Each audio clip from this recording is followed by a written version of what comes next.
오늘 좀 늦었는데 식사 맛있게 하셨어요? 네.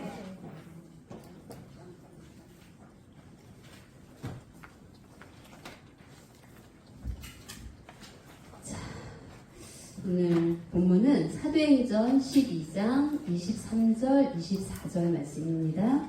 사도행전 12장 23절, 24절 말씀. 자, 찾으시고 같이 한번 읽어보도록 할게요. 찾으셨나요? 아니에요? 네. 제가 읽을게요. 사도행전 12장 23절, 24절. 헤롯이 영광을 하나님께 돌리지 아니하는 고로 주의 사자가 곧 친히 충이 먹어 죽으니라. 하나님의 말씀은 흥왕하여 더하더라. 이는 하나님의 말씀이니라. 아멘. 자, 이 어둠의 세력과 하나님의 말씀의 역사가 날마다 이렇게 부딪히고 있고, 오늘날도 정말 힘든 싸움을 좀 하고 있는데, 그러나 이제 예수님 당시에 이 하나님의 말씀에 대해 사람들이 어떻게 생각했냐면, 마가복음 1장 27절에 보시면, 마가복음 1장 27절에 이 말씀, 예수님께서 말씀을 증거하실 때 다 깜짝 놀란 거예요. 그러면서 권세 있는 새 교훈이라 이렇게 인정을 했죠. 그리고 이 권세 있는 이 새 교훈은 마가복음 2장 10절에 보시면 죄를 사하는 권세가 있었어요. 그래서 이 권세 있는 말씀의 결과가 무엇인가 오늘 살펴보고자 하는데요. 말씀의 제목은 박해자의 멸망과 말씀의 승리입니다. 박해자의 멸망과 말씀의 승리. 자, 그러면 권세 있는 이 말씀의 결과가 뭐냐라고 할 때 사도행전 6장 7절에 이렇게 말씀하고 있어요. 사도행전 6장 7절에 하나님의 말씀이 점점 왕성하여 예루살렘에 있는 제자의 수가 더 심히 많아지고 허다한 제사장의 무리도 이 도에 복종하니라. 권세 있는 말씀의 결과가 뭐예요? 점점 흥왕하여야 돼요. 아무리 핍박 속에 있지만 그 말씀은 점점 흥하여 간다. 점점 흥하다. 이 언어적인 뜻을 보면요. 자라난다, 증가한다 이런 뜻이에요. 자라난다, 증가한다. 그래서 점점 왕성해진 결과 계속적으로 부흥하는 것을 말하는 거죠. 계속적으로 부흥한다. 그래서 이 말씀 받은 제자의 수가 더 심히 많아지고 허다한 제사장의 무리도 이 도에 복종하게 되는 거죠. 왜 그러한가 할 때 사도행전 19장 20절에 주의 말씀이 권세가 있고 힘이 있기 때문에 그래서 흥왕하여서 세력을 얻어나간다 이렇게 말씀하고 있는 거죠. 자, 그러면 어떠한 어둠의 역사가 극한에 치닫혀서 이렇게 도전해 온다 할지라도 하나님의 말씀은 날마다 점점 더 흥왕하여 간다고 말씀하셨잖아요. 그러면 날마다 성장하고 부흥해서 세력을 얻어가기만 하면 될 것처럼 보이는데 어때요? 그럼 얼마나 좋아요? 그렇죠? 그러나 이러한 때에 어떤 역사가 있었느냐? 큰 첫 번째로 박해자 헤롯이 등장을 하게 됩니다. 박해자 헤롯이 등장하는데 이 헤롯은 예수님이 탄생하셨을 때에 그 헤롯 대왕의 손자예요. 그 손자 헤롯 대왕에 이어서 그 손자까지도 말씀을 대적하는 박해자가 될 거죠. 당시 헤롯은요. 사도행전 12장 1절에서 3절 보시면 사도행전 12장 1절에서 3절 보시면 그때 헤롯 왕이 손을 들어 교회 중 몇 사람을 해하려 하여 요한의 형제 야고보를 칼로 죽이니 유대인들이 이 일을 기뻐하는 것을 보고 베드로를 잡으려 할세. 이 헤롯이 요한의 형제 야고보를 칼로 죽였어요. 이것을 보고 유대인들이 기뻐했다 그랬죠. 그러니까 유대인들이 기뻐하는 것을 보면서 헤롯이 내가 잘한 일이구나. 더 해야 되겠다. 그래서 베드로를 잡아서 옥에 가두게 되었어요. 이렇게 당시에는 예수님을 믿거나 예수님의 말씀을 증거하는 제자들이 옥에 잡히거나 죽게 되는 큰 환난과 박해를 겪는 때였던 거죠. 이러한 때에 교회는 어떻게 했을까요? 교회는 사도행전 12장 5절에 보시면 베드로는 옥에 갇혔고 교회는 어떻게 했대요? 그를 위하여 간절히 하나님께 빌더라 이렇게 말씀하고 있죠. 이 시대에 교회는 하나님 앞에 엎드려서 기도하는 교회 운동이, 강력한 교회 운동이 일어나고 있었던 거예요.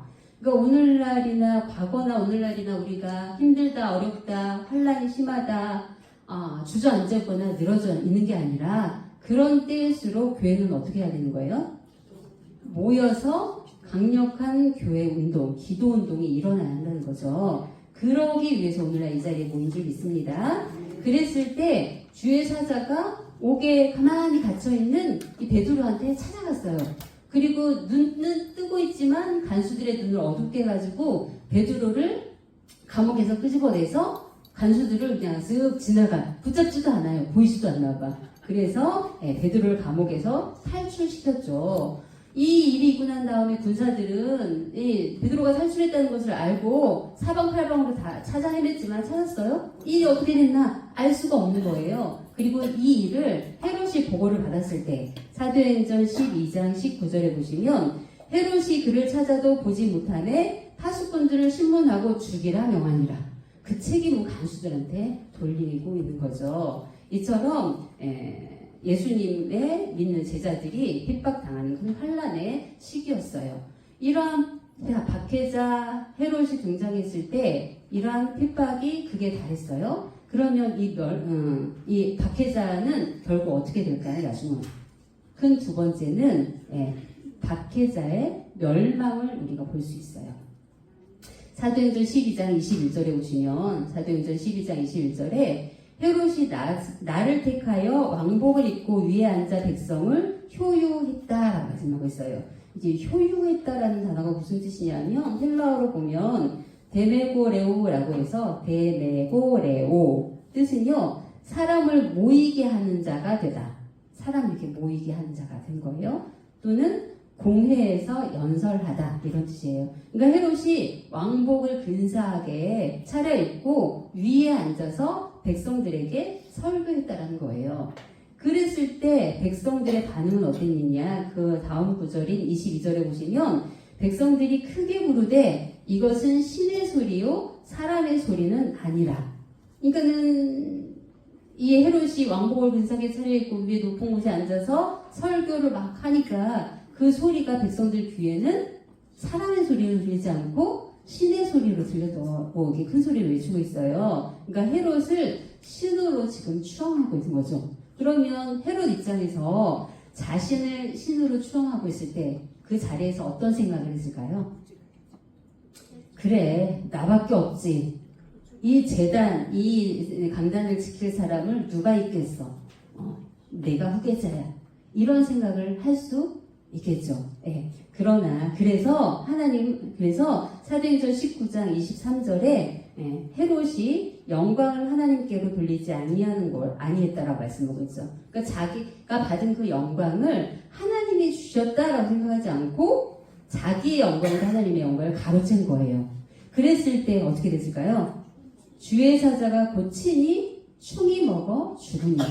결국 오늘날에도 교회를 핍박하고 거짓으로 이간질하는 자는 이 말씀을 통해 볼 때 반드시 어떻게 된다? 죽는다. 이거를 말씀해 주고 있는 거예요. 그래서 박해자의 멸망을 우리가 볼 수 있는 거죠. 그래서 천하를 호령하던 그 헤롯의 영광은 정말 녹슬고 이렇게 별것 아닌 것처럼 물거품처럼 되고 말았어요. 그래서 베드로를 지금 죽이라고 호령하던 그 헤롯이 지금 당장 먼저 죽게 되었던 거죠.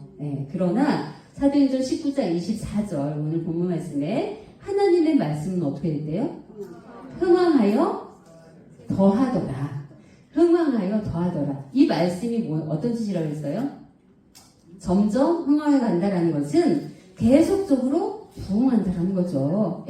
그래서 이것은 말씀이 승리한 거잖아요. 그러니까 헤롯이 베드로를 죽이려고 했지만 헤롯이 먼저 죽었어요. 이것은 베드로의 승리일까요? 베드로의 승리가 아니라 베드로와 헤롯과의 싸움이 아니었던 거죠. 헤롯과 하나님의 싸움에서 헤롯이 죽었기 때문에 하나님의 승리였던 거죠. 그래서 말씀의 승리는 곧 박해자로부터의 승리를 의미한다는 것을 믿으시기 바랍니다. 그래서 우리에게 말씀이 있잖아요. 그래서 우리는 어떤 박해가 있다 해도 말씀이 있기 때문에 반드시 승리한다는 것을 믿으시기 바랍니다. 자, 그렇다면 우리의 승리는 보장되어 있어요. 말씀이 있기 때문에. 그렇다면 그 큰 세 번째로 말씀 승리의 결과는 뭘까요? 말씀의 승리에서 말씀 승리의 결과는 뭘까요? 아, 그쵸. 아유. 첫 번째로는 부흥이에요. 부흥이다. 네. 말씀이 승리하는 걸 믿으십니까? 네. 그러면 뭐가 있어야 되는 거예요? 부흥이 있는 거예요. 말씀의 승리의 결과는 부흥이다. 그래서 사도행전 6장 7절에 말씀이 점점 왕성하게 갔잖아요. 말씀이 왕성하게 가서 박해자는 멸망당하고 흥왕하게 갔어요. 그 결과가 제자의 수가 더 심히 많아졌잖아요. 그러니까 부흥의 역사가 일어났다는 거죠. 그래서 교회의 부흥은 반드시 있을 것이다. 성도의 수가 증가한다는 것은 참된 말씀의 운동의 확장을 보여줘요. 그러니까 우리가 말씀을 받아서 기쁘다, 깨달았다 이 정도가 아니죠. 이 말씀이 운동력이 있어서 흥황하여 간다라고 할 때는 부흥의 역사가 있는 거예요. 네, 그래서 박해가 있을 때 언론사에서 뭐라고 말씀하셨냐면 박해가 있을 때 갈 사람은 가고 남을 사람은 남게 되어 있다는 거예요. 그러니까 우리가 막 이런 혼란이 있을 때 우리 성도들 떨어지면 어떻게 하나 물론 걱정되고 그래서 한 사람이라도 놓치지 않게 하기 위해서 잘 살피고 기도하고 붙잡아줘야 되죠. 그러나 이러한 박해 시대에는 나갈 사람은 나가고 남을 사람은 남게 되어 있다라고 말씀하셨어요. 그러나 그루터기가 남는 것 같이 끝까지 참고 견디는 자만 구원을 얻는다는 것을 또 우리는 알고 있죠. 그러면 말씀의 승리의 결과가 부흥이다. 우리는 믿어요. 그러면 이러한 교회의 부흥은 어떻게 이루어질까? 작은 두 번째로 교회의 부흥은 어떻게 이루어질까요? 말씀이 승리했어요. 그래서 교회가 부흥하게 되어 있어요. 그러면 교회의 부흥은 어떻게 이루어지나요? 네? 설교 사역에 있다. 설교 사역에 있다. 설교. 그럼 설교가 저처럼 목사 전사님들이 강단에서 말씀을 전한 것만 설교일까요? 네, 말씀 증거의 사명이에요. 그래서 사도행전 2장 41절에 보시면 사도행전 2장 41절에 그 말을 받은 사람들은 세례를 받음에 이날의 제자의 수가 3,000이나 더하더라. 교회 부흥의 역사가 언제 일어난 거예요? 말씀을 받을 때. 사도행전 4장 4절에도 말씀을 들은 사람 중에 믿는 자가 많으니 남자의 수가 약 5,000이나 되었더라.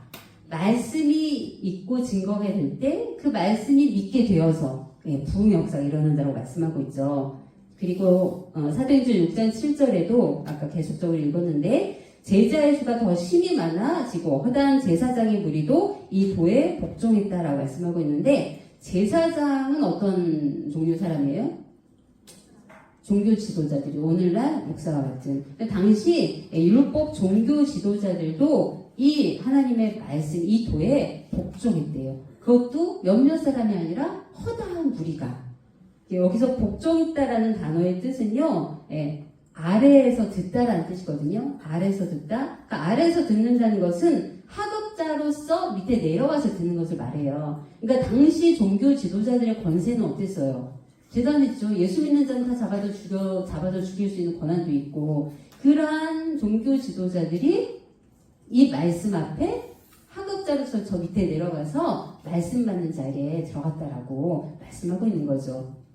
왜 그러냐면 이들도 이 말씀이 오늘날 말하면 이 구속사 말씀이 최고이기 때문에 그 말씀 앞에 스스로 낮아질 수밖에 없었던 거예요. 그래서 제가 지난 주까지 베트남 선교를 마치고 왔는데 베트남은 조금 이렇게 목사님이라고 해도 되게 셔츠만 입고 다니고 예배 주일날이거나 예배 때도 셔츠만 입고 다니고 그리고 이제 신발은 밖에서만 신어요. 안에 이런 데 들어오면 저 밖에다 다 벗어놓고 오거든요.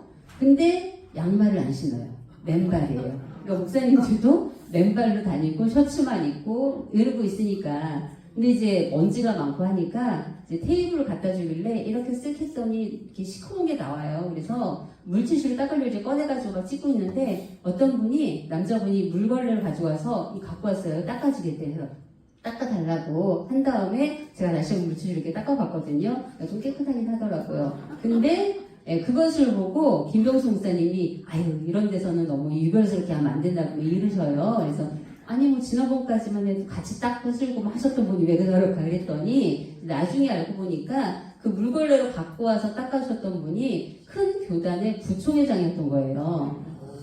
근데 그분이 걸레를 갖고 내가 그러면서 저한테 그러는 거야. 전사님이 닦아달라고 했어요. 그러는 거예요. 목사님 제가 닦으면 닦았죠. 이분은 뭐 말을 통하기를 어떻게 닦아달라고 하겠냐. 제가 닦으면 닦았지. 이런 말 하는데 오해를 하셨더라고요. 근데 이분들이 닦아달라고 하지도 않았는데 걸레를 가져가서 닦았는데 그분이 누구였어요? 큰 교단의 부총회장이었던 거예요. 누가 알겠어요. 그분이 부총회장인 거를. 근데 그분이 그렇게 할 수 있었던 건 뭐예요? 구속사 말씀을 받고 말씀이 좋으니까 그 말씀의 권위 아래 스스로 낮아졌던 거죠. 그래서 구속사 말씀을 들어보니 지금까지 듣도 보도 못한 말씀이네. 그래서 이번에 이제 뭐 간증 같은 거나 이렇게 말씀을 들은 소감을 좀 이렇게 여쭤보고 들어봤더니 하나같이 다 성경을 읽었고 신앙생활을 오래 했지만 처음 듣는 말씀이다. 이렇게 얘기를 하더라고요. 그러니까 뭐 유권에 대해서는 제사장의 예복, 성경에 다 있잖아요. 근데 그 제사장의 예복에 담긴 구속사적 의미나 이런 것들을 이렇게 세밀하게 풀어주니 그거는 처음 듣는 말씀이라고 다 고백을 하는 거죠. 이처럼 구속사 말씀 앞에는 과연 오늘날 이 시대에 이 구속사 말씀 앞에 말씀밖에 없구나. 구속사 말씀이 참이구나. 이렇게 말씀의 권위 앞에 낮아질 수밖에 없는 거죠. 그 결과 성도의 수가 늘어날 수밖에 없는 거예요. 그러니까 여러분들이 구속사 말씀의 권위를 먼저 체험하고 인정한다면 전도를 해서 성도의 수가 늘어날 수밖에 없는 거예요. 말씀의 권세가 있기 때문에. 그래서 말씀의 씨는요, 자라고 순이 나고 꽃이 피고 열매를 맺게 되어 있다. 그래서 오늘날 우리가 오해 속에, 박해 속에 있다 할지라도 말씀의 세력, 말씀의 권세, 말씀의 왕성의 역사가 있다는 것을 믿으시기 바랍니다. 그렇다면 우리가 전도를 해서 성도의 수가 늘어나야 되는 거예요. 그러니까 우리 94년도에 큰일이 있었지만, 아까도 이제 예배 때 광고 드렸지만, 2부, 이렇게 주보의 광고란에 보니까 그 사건이 있었던 그 주에도 새신자에 등록한 인원이 10명의 이름이 있더라. 이렇게 얘기를 들었잖아요. 그러니까 우리가 말씀의 확신이 있다면, 그리고 그 말씀의 권세와 그 힘은 우리가 가만히 있지 않게끔 만드는 거예요. 그래서 여러분들이 오늘날 어떠한 환경 속에 있다 할지라도 이 말씀의 확신을 가지고 말씀을 나가서 전해야 하는 사명이 있는 줄 믿습니다. 그래서 말씀만 들고 나가서 전하셔요. 오만 가지 세상에 여러 가지 말들로 영혼을 병들게 하지 말라 이렇게 부탁을 하시더라고요. 그래서 말씀을 대하는 우리의 태도를 새롭게 해야 한다라고 말씀하시면서 그때 94년도에 뭐라고 말씀하셨냐면 우리 속에 하나님의 말씀의 세력이 머물러 있다면 영적 갱신, 새로운 피조물의 역사가 있어야 합니다. 그래서 성경 많이 보고 기도 많이 하고 봉사 많이 해라.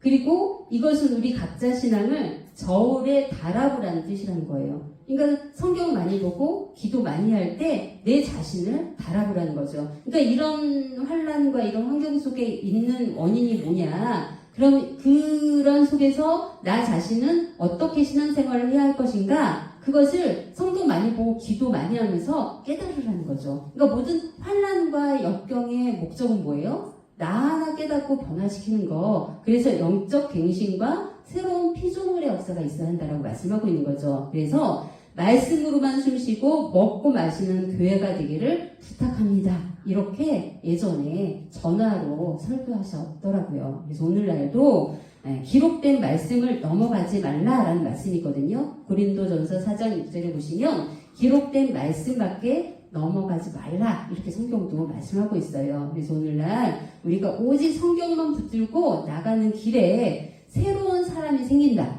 새로운 사람이 생긴다는 건 뭐예요?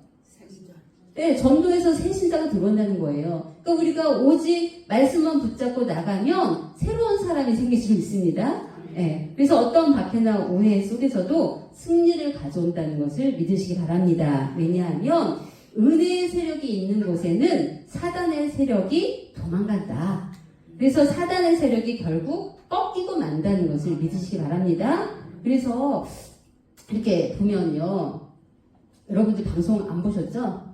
보지 마세요. 볼 필요도 없어요. 교회에서 이렇게 비교해서 설명해주고 말씀해 드리는 것만 이렇게 잘 숙지하시면 되는데, 보면 정말 이렇게까지 악할까? 이렇게까지 호도해서 오해를 사게끔 이렇게 편집해서 할까? 정말 가슴에서 이렇게 올라올 정도로 그런 내용들인데, 그러나 그들이 하는 목적이 분명하고 또 하나님의 목적도 분명하기 때문에 그러한 오늘날 이 속에서 우리가 해야 될 것은 하나님의 능력의 말씀만을 붙잡고 뭐 해야 되는 거예요? 기도할 때 말씀이 흥황하여 가면 세력을 얻는다라고 말씀하신 것처럼 우리가 말씀만 붙잡고 기도할 때 그 말씀에 확신을 가지고 또 나가서 전도할 때 예전에 그 큰 사건 이후로 우리 교회가 폭발적으로 부흥한 것처럼 오늘날에도 우리가 가만히 있으면 된다 안 된다? 안 된다. 가만히 안 있어야 된다. 어떻게 해야 된다? 네, 말씀을 전해야 되는 거예요. 내가 가진 확실한 이 말씀을 전할 때 부흥의 역사가 있을 줄 믿습니다. 그리고 그 부흥의 역사를 통해서 하나님께서 이루고자 하시는 이 환란의 목적을 이루어서 영광 받으시게 되는 날이 앞당겨 이루어질 줄 믿습니다. 네, 다 같이 기도하시겠습니다. 사랑의 아버지 감사합니다. 오늘도 평강제일교회를 사랑하여 주시고 또한 우리 아버지 하나님의 구속 섭리 가운데 정말 뜻을 주시고 세워주신 이 교회를 통해서 하시고자 하시는 일들이 너무나 분명한 가운데 오늘 당하는 이 환란이 아닌 것이 될 수 있도록 오늘도 견고한 믿음을 주시고 확실한 아버지 믿음을 허락하여 주셔서 다시 한번 우리 성도들 흔들림 없이 아버지 하나님 앞에 전진만이 있을 수 있도록 축복하여 주시옵소서. 살아계신 아버지, 이렇게 시대마다 정말 말씀을 박해하고 핍박하는 일들이 끊임없이 이어져 왔지만 우리 하나님의 말씀은 권세가 있어서 날마다 점점 흥황하여 가므로 오늘날 아버지 하나님 전 세계를 구원하는 이 구속의 말씀을 허락하여 주시 감사를 드립니다. 오늘날 우리 평강제일교회가 당하는 이 환란도 우리 아버지 하나님께서 우리의 날개를 독수리처럼 크게 펴서 비상할 수 있도록 허락하여 주시는 은혜인 줄 믿사오니 아버지 믿음을 다시 한번 새롭게 하여서 우리 아버지께서 바라시고 원하시는 믿음의 성장과 또한 교회의 부흥과 아버지 하나님 말씀의 성장만 있을 수 있도록 축복하여 주시옵소서. 이 말씀의 권위 아래에서는 어느 누구도 높다 할 수 없습니다. 스스로 낮아질 수밖에 없고 또한 아버지 말씀 앞에 아버지 하나님의 날개 그늘 아래 들어올 수밖에 없는 가운데인 줄 믿사오니 세상에 어떠한 정말 매체에서의 그런 포도가 있다 할지라도 흔들리지 않는 죄를 비결하여 주시고 무엇보다도 성경 많이 보고 기도 많이 할 때 깨닫게 하시고 분별할 수 있도록 인도하여 주셔서 아버지 하나님 오늘날 저희들에게 바라시는 그 신앙의 모습을 저희들 갖춰갈 수 있도록 축복하여 주시옵소서. 다시 한번 이 교회를 새롭게 할 수 있도록 역사하여 주시옵시고 이 교회가 아버지 하나님 다시 한번 부흥의 역사를 통해서 성전마다 가득가득 채워지는 산역사만 있게 허락하여 주시옵소서. 오늘도 말씀의 뜻을 붙잡고 또한 아버지 안타까운 기도 제목을 또 나누며 기도하기를 원합니다. 우리 아버지 기도의 능력을 덧입혀 주셔서 아버지 앞에 아뢰는 것마다 응답하여 주시고 모든 문제가 이 시간에 해결받고 돌아가는 승리 역사만 있게 허락하여 주시옵소서. 기도한 대로 이루어질 것을 믿사오며 사랑과 은혜가 충만하신 예수님의 이름으로 감사 기도 올려옵나이다. 아멘.